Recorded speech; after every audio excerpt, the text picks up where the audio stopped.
You know, the truth is what you're talking about here is just another example of the fact that activists are trying to bully companies, trying to bully citizens, trying to basically bring all of us into their culture war.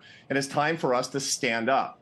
You know, I've talked about this now for the past 6 months because I've seen it increasingly. And I travel around, I talk to CEOs all the time. And one of the things that we need to tell CEOs that are really not aware of, for example, at this point, and ordinary citizens as well. I mean, look, all the best CEOs in America are watching us right now.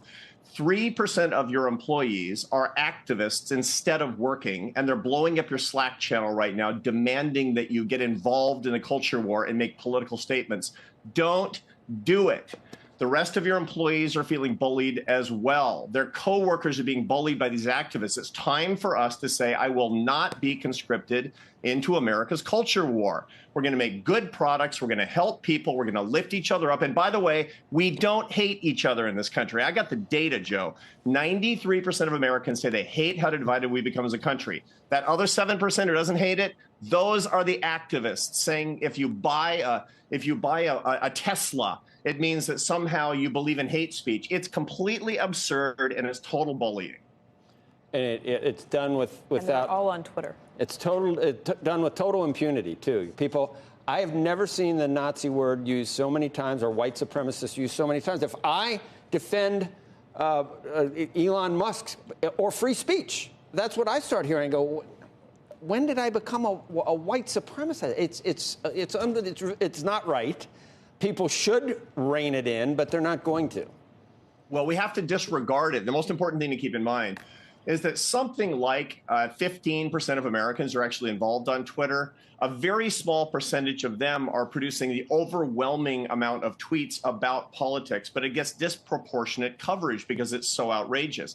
This drives out the people that want to have ordinary conversations, talk about the news, have non-controversial opinions, meet their friends. And so the result is we have this kind of Gresham's law of good being pushed out by the bad. There's so much grist for both sides. Let me just talk about Tim Cook and Apple. And I expressed some dismay that two people I think very highly of, Tim Cook and Elon Musk, are apparently... Are they really at odds with each other, or is this just more of the activists pushing the viewpoints of both sides? So at the same time, I can see how Tim would be worried about advertisers appearing next to things on Twitter that might get through in an Elon Musk content moderation world. It might get through, and Tim Cook wouldn't want it to be there. But then I also see that because of whatever financial concerns, Apple seems to appease the CCP at times. I don't know. They made some move recently to disallow something that played into the hands of censors. The whole over airdrop there. thing. Yeah, I know. I heard about it too. Who knows? Who knows if it's even true? This is the key thing. If you're going to take your news from Twitter, you're basically getting your news from trolls. Watch Squawk Box and turn off the news after that. That's my recommendation to America. What should Elon Musk do? What is the line he should toe? And I also go back to when the left didn't really want to control everything that we saw. The ACLU used to march with very unsavory groups just to defend their ability to say what they were going to say.